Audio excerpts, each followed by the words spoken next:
समय था। हरियारपुर गांव के बाजार में रौनक लगी हुई थी। लोग इधर उधर आ जा रहे थे।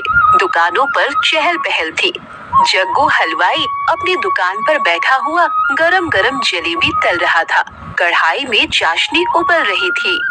बिगड़े बनाए सबके, ऊपर वाला रखे सबको, जो करे दान गरीब को, ऊपर वाला दे उसको। भगवान के नाम पर मुझे कुछ दे दो भैया, कुछ तो दे दो, भूख लगी है इस बाबा को, दे दो। आवाज सुनकर जग्गू की नजर सामने पड़ी। एक बूढ़ा भिखारी खड़ा था। उसके हाथ में एक रस्सी थी और उसी रस्सी से एक बकरी बंधी हुई थी। अरे कौन है रे तू? मैं भिखारी हूँ। अरे हाँ हाँ, ये तो तेरी शक्ल से दिख रहा है, लेकिन तू हमारे गांव का तो है नहीं। आया कहाँ से है? भिखारी कुछ नहीं बोला। वो चुपचाप जग्गू को देखता रहा। देख भाई, तू कहीं से भी आया हो, मुझे क्या फर्क पड़ता है? नहीं तो ये ले। इतना कहकर जग्गू ने एक सिक्का भिखारी की ओर बढ़ा दिया। भिखारी ने हाथ बढ़ाकर सिक्के को ले लिया। अगले ही पल अचानक जग्गू की कढ़ाई पलट गई। सारी गरम चाशनी जमीन पर फैल गई। चाशनी के छींटे जग्गू के पैरों पर पड़ गई। अरे रे रे रे रे रे रे रे रे, हाय दैया, मैं तो मर गया रे, मैं तो मर गया। बुरी तरह से चल रहा है, ये कैसे हो गया? रे रे रे रे रे रे रे रे। अरे चल तू दफा हो जा यहाँ से। आइंदा मेरी दुकान के आसपास फटका तो इतना पीटूंगा कि वर्षों तक तेरे शरीर पर नील पड़े रहेंगे। हाँ, मनहूस भिखारी कहीं का। 25 साल हो गए मुझे दुकान पर बैठते हुए, लेकिन आज तक चाशनी की एक बूंद तक ना गिरी मेरे शरीर पर। जैसे ही तेरी ये मनहूस शकल देखी मैंने, पूरी की पूरी कढ़ाई गिर गई रे रे रे रे रे रे रे रे रे। पूरा पैर जल गया तेरी वजह से। आसपास के लोग इकट्ठा हो गए। भिखारी की आंखों में आंसू आ गए। वो अपनी बकरी को लेकर चुपचाप वहाँ से चला गया। हाँ, देखा तूने, देखा ना, मुझे किस तरह से उस हलवाई ने अपमानित करके भगा दिया, जबकि मेरी तो कोई गलती भी नहीं थी। वैसे एक बात तो उसने सही कही, शायद मैं मनहूस हूँ, जहाँ भी जाता हूँ कोई ना कोई नुकसान हो ही जाता है। लेकिन हाँ, तू चिंता मत कर, मैं भूखा रह लूंगा, पर तुझे भूखा नहीं रहने दूंगा। हाँ। भिखारी की बातें सुनकर बकरी की आंखों से आंसू बहने लगे, मानो वो उसके हर शब्द को समझ रही हो। अगले दिन भिखारी अपनी बकरी को लेकर फिर से हरियारपुर गांव की ओर बढ़ गया। गांव का मुखिया अपनी बेटी की शादी की तैयारियों में व्यस्त था। तभी वो भिखारी वहां पहुंच गया। भगवान के नाम पे कुछ दे दो, मुझे कुछ दे दो, बड़ी भूख लगी है। मुखिया की नजर भिखारी पर पड़ी। उसके साथ बकरी देखकर वो चौंक गया। हैं? अरे तू एक तो भिखारी है और ऊपर से ये किसकी बकरी लेकर घूम रहा है रे? चोरी कर ली है क्या? है? किसकी बकरी है ये? ये तो मेरी बकरी है। देखा रे बलराम तूने, ये भिखारी पेट भरने के लिए भीख मांग रहा है, लेकिन शौक राजकुमारों जैसे है, बकरी लेकर घूम रहा है अपने साथ। अरे मुखिया जी, कल ही इस भिखारी को जग्गू हलवाई ने धक्के देकर बाहर निकाला था। अरे बड़ा मनहूस है ये। अरे हाँ हाँ हाँ, आज तो मेरी बेटी की बारात आने वाली है। जग्गू हलवाई को तो मिठाई बनानी थी, वो अभी तक आया क्यों नहीं?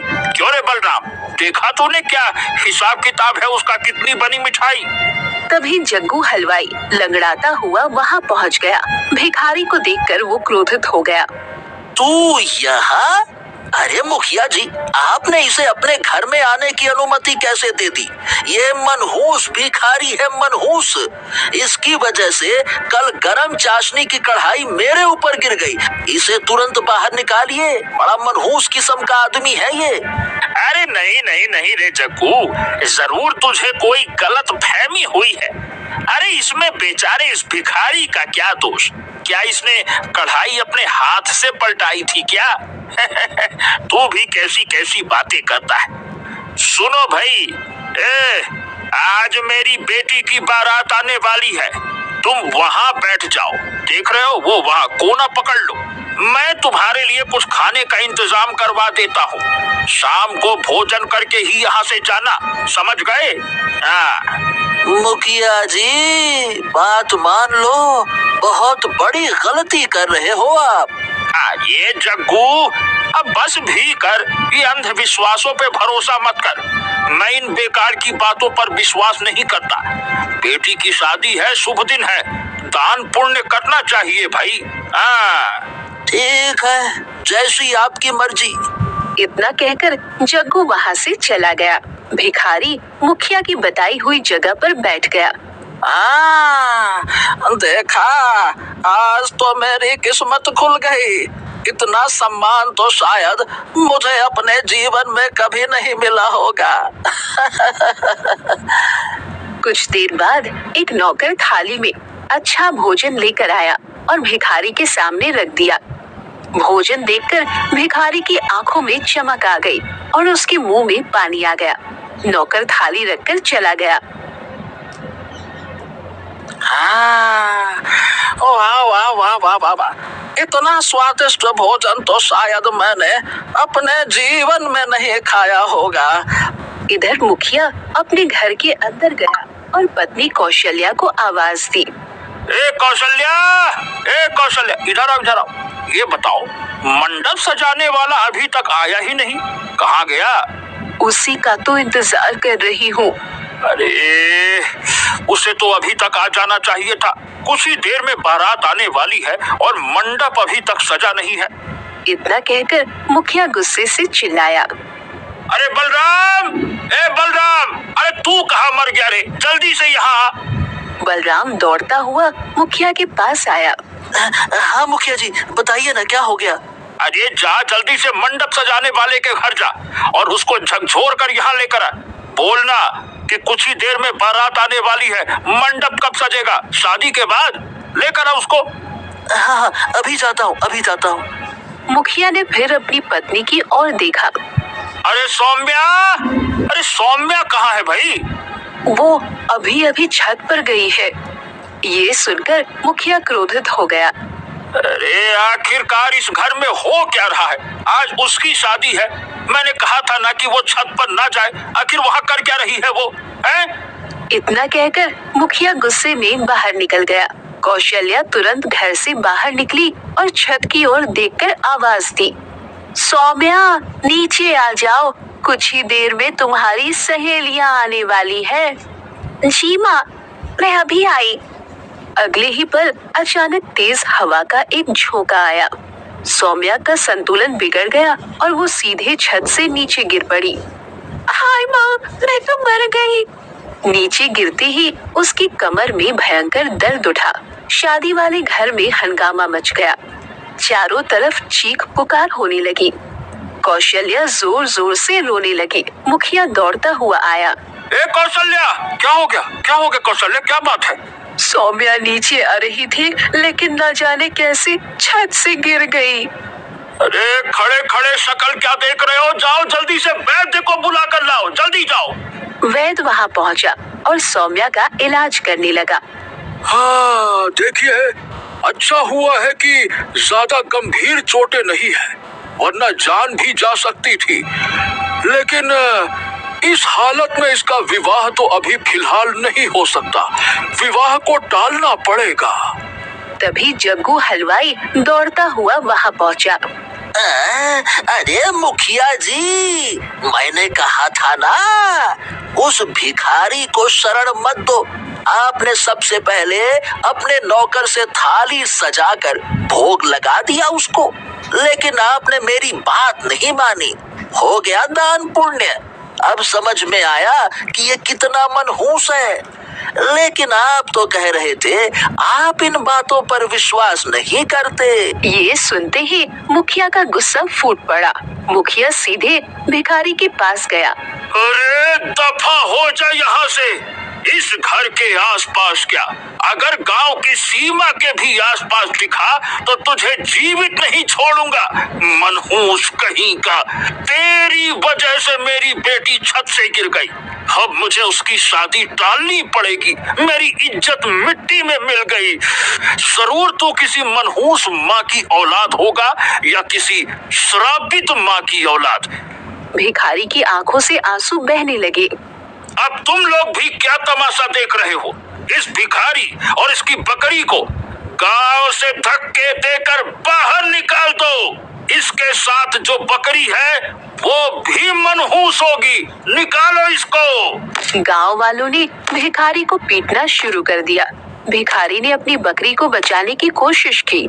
अरे अरे बस करो, कम से कम इस बेचारी बकरी को तो मत मारो। उसका क्या दोष है? उसको मत मारो उसको। लेकिन गांव वालों ने कोई रहम नहीं किया। उन्होंने भिखारी और बकरी दोनों को धक्का देकर गांव की सीमा से बाहर निकाल दिया। भिखारी अपनी बकरी को लेकर जंगल की ओर बढ़ने लगा। काफी देर चलने के बाद बकरी थककर रुक गई। भिखारी ने उसे देखा।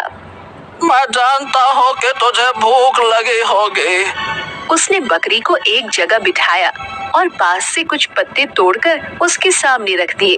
बकरी आंखों में आंसू लिए पत्ते खाने लगी। ऊपर वाले, देखा तूने? मुझे लगा था कि जिंदगी में पहली बार मुझे सम्मान मिला है, लेकिन यह भी मेरी भूल थी। मुखिया की बात शायद सही थी। मुझे जन्म देने वाली माँ भी जरूर मनहूस होगी।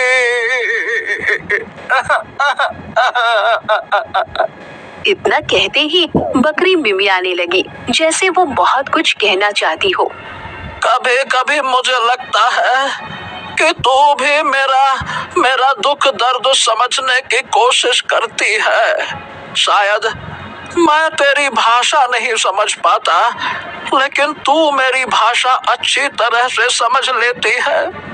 लेकिन अब मैं अपने माँ को जरूर तलाश करूंगा। मुझे नहीं पता कि कहाँ से शुरुआत करूंगा, लेकिन करूंगा जरूर। अगर मेरी माँ जीवित हुई तो उससे पूछूंगा कि जब मैं पैदा हुआ था तब उसने मेरा गला घोट कर मुझे मार क्यों नहीं दिया।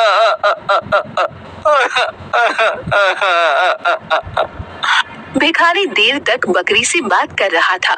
फिर वो अपनी बकरी को लेकर जंगल की गहराई में भटकने लगा। भूख और प्यास की वजह से भिखारी की हालत जवाब दे गई। उसके होंठ सूख चुके थे और भूख से उसका पेट तड़प रहा था। थक हार कर वो भूख से निहाल होकर जमीन पर गिर पड़ा और बेहोश हो गया। उसकी बकरी मिमियाने लगी और उसे उठाने का प्रयास करने लगी, लेकिन भिखारी को होश नहीं आया। बकरी बार बार उसे उठाने की कोशिश करती रही, लेकिन कुछ देर बाद वो भी चक्कर खाकर वहीं गिर गई और बेहोश हो गई। बहुत देर बाद जब भिखारी की आंखें खुली तो उसने खुद को एक झोपड़ी में पाया। सामने एक साधु आसन लगाकर बैठे थे और उसे रहस्यमय नजरों से देख रहे थे। अरे मैं यहाँ कैसे आ गया? तुम जंगल में बेहोश पड़े मिले थे। मेरी बकरी कहाँ चली गई? बेचारी मेरे बिना शांत शांत शांत, चिंता मत करो। तुम्हारी बकरी भी बेहोश मिली थी, लेकिन कुछ देर बाद उसे होश आ गया। वो देखो, वो सामने है। ये भोजन खा लो। तुम भूख की वजह से बेहोश हो गए थे। नहीं, मुझे नहीं खाना। मैं जानता हूँ कि अभी आप मुझे प्रेम से खाना खिला रहे हैं, लेकिन बाद में मुझे अपमानित करके अपनी झोपड़ी से बाहर निकाल देंगे। आप कहेंगे कि मैं मनहूस हूँ। शांत शांत शांत, चिंता मत करो। मैं तुम्हारे साथ ऐसा बिल्कुल नहीं करूंगा। मैं जानता हूँ कि तुम्हारे ऊपर मनहूसियत का दाग लगा हुआ है। हाँ, ये क्या बातें कर रहे हैं? क्या आप सब कुछ जानते हैं? हाँ, मैं कोई साधारण साधु नहीं हूँ। पहले कुछ खा लो। भिखारी ने रोते हुए भोजन किया। सुनो, यहाँ से कुछ दूर सोनमपुर नाम का एक नगर है।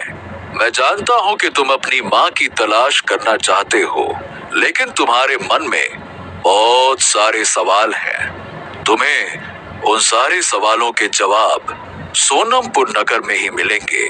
मुझे आपकी कोई बात समझ में नहीं आ रही। मतलब मैं अपनी माँ की तलाश कैसे करूँगा और उन्हें पहचानूंगा कैसे? सच बताऊं तो मुझे अपने बारे में भी कुछ याद नहीं है। मैं कौन हूँ, कहाँ से आया हूँ, ये भी नहीं जानता। बस मुझे ऐसा महसूस होता है जैसे कि तुम कभी भिखारी नहीं थे, तुम कुछ और थे। हाँ साधु महाराज, बस यही एहसास मुझे बार बार होता है, बार बार। जब तुम सोनम नगर पहुंच जाओगे, तब नगर की सीमा में तुम्हें एक झोपड़ी नजर आएगी। उस झोपड़ी के अंदर एक बूढ़ी औरत रहती है। वो बूढ़ी औरत तुमसे जो काम करने को कहे, तुम्हें वो काम करना होगा। हो सकता है उसका बताया हुआ काम तुम्हें असंभव लगे और तुम्हें हैरानी में डाल दे, लेकिन विश्वास रखना, उसे करके देखना, तुम भी वो काम कर सकते हो। अगर तुम उसकी बात को नजरअंदाज कर दोगे, तो जिंदगी भर इसी बकरी के साथ भिखारी बनकर भटकते रहोगे और कभी अपनी सच्चाई को नहीं जान पाओगे। कुछ देर बाद वो अपनी बकरी को लेकर साधु महाराज की झोपड़ी से बाहर निकल आया और अपने कदमों का रुख सोनपुर नगर की ओर मोड़ लिया। बूढ़ा भिखारी अपनी बकरी के साथ जंगलों में भटकता हुआ आगे बढ़ता रहा। काफी देर भटकने के बाद वो एक नगर में पहुंचा। उसने देखा कि पूरे नगर में अजीब सा सन्नाटा पसरा हुआ था। भिखारी की नजर नगर की सीमा पर बनी एक झोपड़ी पर पड़ी। वो अपनी बकरी को लेकर झोपड़ी के अंदर चला गया। झोपड़ी के अंदर एक बूढ़ी औरत चूल्हा जलाए बैठी थी। उसकी आंखों से आंसू बह रहे थे। कौन हो तुम? मैं एक भिखारी हूँ। तो यहाँ से चले जाओ, मेरे पास तुम्हें देने के लिए कोई भिक्षा नहीं है। मैं खुद बहुत गरीब हूँ। भिखारी ने देखा कि चूल्हा जल रहा था, लेकिन उस पर कोई बर्तन नहीं रखा था। तुम्हारा चूल्हा जल रहा है, लेकिन कुछ पक नहीं रहा है। फिर तुम चूल्हा जलाए क्यों बैठी हो? मेरा बेटा बहुत समय पहले किसी काम से राजमहल गया था। वो अभी तक वापस नहीं आया। मैं उसी का इंतजार कर रही हूँ। मेरे बेटे को गरम गरम रोटियां खाने का बहुत शौक है। जब वो आएगा तब मैं उसके लिए गरम गरम रोटियां बनाऊंगी। मैंने चूल्हा इसीलिए जला रखा है ताकि जब वो आए तो उसे ज्यादा इंतजार न करना पड़े। भिखारी चुपचाप उस बूढ़ी औरत को देखता रहा। भिखारी बहुत देर तक वहीं बैठा रहा। सुबह से शाम हो गई, लेकिन उसने देखा कि कोई नहीं आया। लेकिन अम्मा, तुम्हारा बेटा तो अभी तक नहीं आया। जो भी यहाँ आता है, मैं उससे अपने बेटे को लाने के लिए कहती हूँ। सब मुझे ऐसे देखते हैं जैसे मैं कोई पागल हूँ। बूढ़ी औरत की बात भिखारी को बहुत आश्चर्यजनक लगी। भिखारी अपनी बकरी को साथ लेकर झोपड़ी से बाहर निकल आया। तभी उसकी नजर एक व्यक्ति पर पड़ी जो वहाँ से गुजर रहा था। अरे सुनो, इस झोपड़ी में जो बूढ़ी अम्मा रहती है, क्या उसका कोई पुत्र राजमहल गया था क्या, जो अभी तक वापस नहीं आया? वो बेचारी बहुत परेशान है। अरे, कहीं तुम उस पागल बुढ़िया की झोपड़ी में तो नहीं चले गए? अरे सारा नगर जानता है कि उसका बेटा मर चुका है। इतना कहकर वो व्यक्ति वहां से चला गया।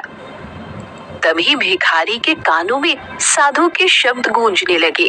वो बूढ़ी औरत जिस कार्य के लिए कहे उसे अवश्य करना। हो सकता है वो कार्य असंभव लगे, लेकिन उसे पूरा करने की क्षमता केवल तुम में है। भिखारी एक वृक्ष के नीचे बैठ गया और अपनी बकरी की पीठ पर हाथ फेरने लगा। ओ प्यारी, आखिर साधु महाराज ने मुझे किस स्थिति में डाल दिया। उस बूढ़ी औरत का बेटा तो मर चुका है, मैं भला उसे कैसे वापस ला सकता हूँ? कैसे? भिखारी बहुत देर तक गहरी सोच में डूबा रहा। चलो राजमहल चलते हैं, वहां जाकर पता करते हैं कि आखिर उस बूढ़ी के बेटे के साथ में क्या हुआ था। इतना कहकर भिखारी अपनी बकरी को लेकर सोनपुर नगर के राजमहल पहुंच गया। राज दरबार में एक व्यक्ति सिंहासन पर बैठा हुआ था। अरे भाई, कौन हो तुम? मैं एक भिखारी हूँ महाराज।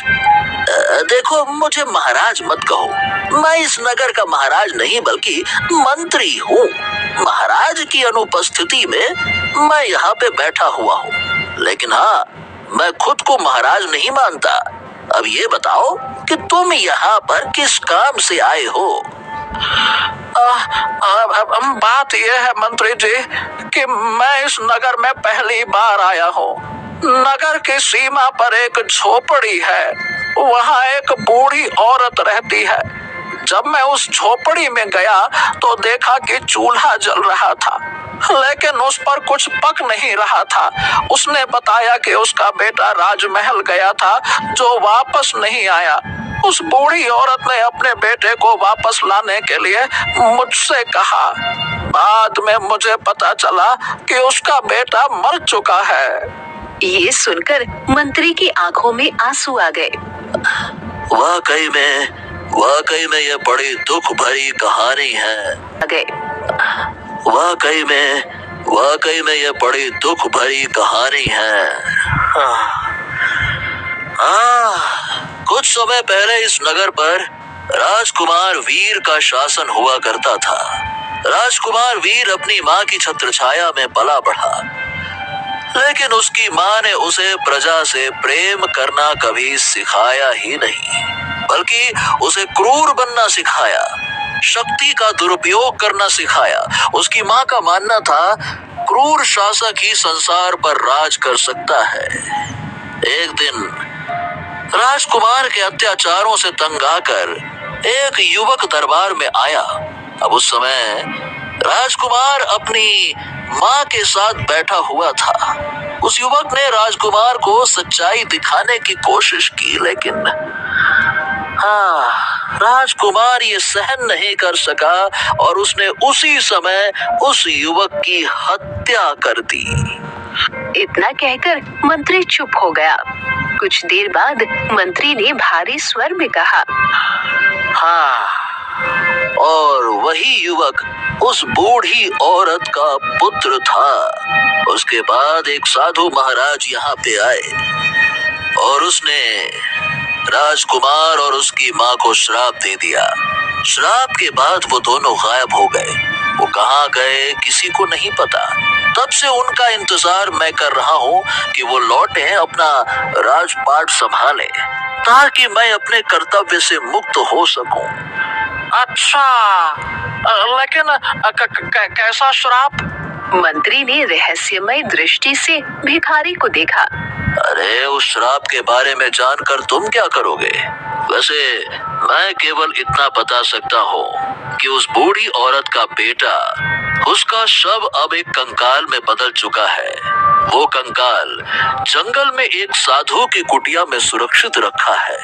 न जाने वो साधु अब तक उस युवक के शव को क्यों सुरक्षित रखे हुए है, पता नहीं।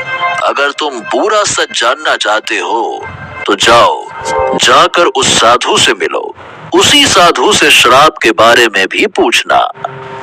भिखारी अपनी बकरी को लेकर राजमहल से बाहर निकल आया। वो जंगल की ओर बढ़ गया। बहुत देर तक तलाश करने के बाद उसे जंगल के बीच एक झोपड़ी दिखाई दी। भिखारी अपनी बकरी को लेकर उस झोपड़ी के अंदर चला गया। भिखारी जैसे ही झोपड़ी के अंदर गया, सामने बैठे साधु को देखकर वो चौंक गया। वो साधु कोई और नहीं बल्कि वही थे जिन्होंने उसे सोनपुर नगर भेजा था।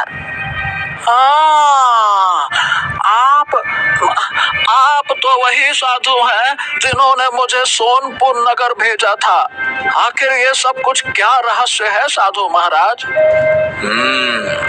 लगता है कि तुम राजमहल से लौट आए हो। आओ, मेरे साथ आओ। इतना कहकर साधु झोपड़ी से बाहर निकल गए। भिखारी अपनी बकरी को लेकर साधु के पीछे पीछे चल पड़ा। कुछ देर बाद साधु एक दूसरी झोपड़ी के भीतर गए। वहाँ एक युवक का कंकाल पड़ा हुआ था। साधु ने कंकाल की ओर देखते हुए कहा, देखो, यही वो युवक है जो उस बूढ़ी औरत का पुत्र है। इसका नाम मोहन है और इसे तुम जीवित कर सकते हो। ये सुनकर भिखारी स्तब्ध रह गया। हैं? अरे मैं तो ठहरा मनहूस आदमी। मेरी वजह से लोग बिगड़ जाते हैं, लोगों के बनते काम बिगड़ जाते हैं। मैं किसी मरे हुए को कैसे जीवित कर सकता हूँ? आप ये कैसी बातें कर रहे हैं? अगर विश्वास नहीं होता तो कंकाल के पास जाओ, इसके दुख और पीड़ा को महसूस करो। सोचो कैसे इसकी माँ से अलग किया गया इसे। जिस तरह से तुम अपनी माँ की तलाश में भटक रहे हो, उसी तरह से एक माँ अपने बेटे की याद में रो रही है। उस दर्द को महसूस करो। उस दर्द से निकले आंसू ही इसे जीवन दे सकते हैं। जाओ। भिखारी धीरे धीरे कंकाल के पास गया। उसकी आंखों के सामने उस बूढ़ी औरत का रोता हुआ चेहरा उभर आया। उसे अपने जीवन के सारे अपमान याद आने लगे। वर्षों से लोग उसे मनहूस कहते आए थे, धक्के मारते आए थे। भिखारी की आंखों से आंसू टपक पड़े। जैसे ही आंसू कंकाल पर गिरे, अगले ही पल रंग बिरंगी रोशनी फैल गई। कंकाल धीरे धीरे एक सुंदर युवक में बदल गया। युवक ने अपनी आंखें खोल ली। उसी क्षण भिखारी की आंखों के आगे अंधेरा छा गया। वो बेहोशी की गहराई में डूब गया। बेहोशी में उसकी आंखों के सामने बीते समय के चित्र चलने लगे। कुछ वर्ष पहले राजकुमार वीर अपनी माँ रानी रुक्मणी के साथ अकड़ से सिंहासन पर बैठा था। तभी दरबार में मोहन नाम का एक युवक आया। राजकुमार प्रणाम। जब से आपके पिताजी इस संसार से गए हैं, तब से आपके अत्याचार बढ़ते जा रहे हैं। आपकी वजह से राज्य में भूखमरी फैल गई है। ये सुनकर राजकुमार वीर क्रोधित हो गया। तुम्हारी इतनी हिम्मत कि तुम मुझसे ऊंची आवाज में बात कर रहे हो। राजकुमार, मैंने आवाज ऊंची नहीं की है, बल्कि मैं तो आपको आईना दिखा रहा हूँ। एक राजा को अपनी प्रजा के प्रति दयालु होना चाहिए। तुम किस अधिकार से ये सब कुछ कह रहे हो? आखिर तुम होते कौन हो? मैं इस राज्य का राजा हूँ, राजा। जब अत्याचार हद से ज्यादा बढ़ जाता है तो प्रजा बागी हो जाती है, और जब प्रजा बागी होती है तो बड़े से बड़ा क्रूर शासक भी कुचल दिया जाता है। देखते क्या हो पुत्र, ये साधारण मनुष्य दरबार में तुम्हारा अपमान कर रहा है। इसे जाने का कोई अधिकार नहीं। राजकुमार वीर ने तलवार निकाली। तभी वहाँ एक साधु आ पहुंचा। साधु ने क्रोधित दृष्टि से राजकुमार वीर और रानी रुक्मणी को देखा। तुम दोनों ने ये क्या किया? एक निर्दोष मनुष्य की हत्या केवल सच बोलने की वजह से? तुमने एक बेटे को उसकी माँ से और एक माँ को उसके बेटे से अलग कर दिया। हम तुम्हें श्राप देते हैं राजकुमार कि तुम एक भिखारी बनोगे और जहाँ भी जाओगे ठुकराए जाओगे। लोग तुम्हें मनहूस कहेंगे। अगले ही पल राजकुमार वीर रंग बिरंगी रोशनी में गायब हो गया। रानी रुक्मणी कांप उठी। मेरा बेटा कहाँ गया? साधु ने उसकी ओर देखा। तू भी वहीं जाएगी, लेकिन एक बकरी के रूप में। अपने बेटे को अपमानित होते हुए देखेगी, लेकिन सच्चाई नहीं बता पाएगी। जिस दिन कोई मनुष्य उस भिखारी की माँ को मनहूस कहेगा, उसी दिन तेरा बेटा अपनी माँ की तलाश में निकलेगा। जब उसकी आंखों से सच्चाई का आंसू गिरेगा, तब ये युवक जीवित होगा और तुम दोनों श्राप से मुक्त हो जाओगे। अगले ही पल रानी रुक्मणी भी रंग बिरंगी रोशनी में गायब हो गई। राजकुमार वीर स्वयं को एक बूढ़े भिखारी के रूप में पाया और रुक्मणी स्वयं को एक बकरी के रूप में। रुक्मणी ने सच्चाई बताना चाही, लेकिन नहीं बता पाई। भिखारी बना राजकुमार वीर चीखते हुए बोला, मुझे क्यों नहीं याद आ रहा कि मैं कौन हूँ? कौन हूँ मैं? कुछ ही देर में वो सब कुछ भूल गया और खुद को भिखारी मान लिया। अगले ही पल भिखारी को होश आ गया। रंग बिरंगी रोशनी में वो राजकुमार वीर में परिवर्तित हो गया। बकरी भी रानी रुक्मणी में बदल गई। दोनों साधु के चरण में गिर पड़े।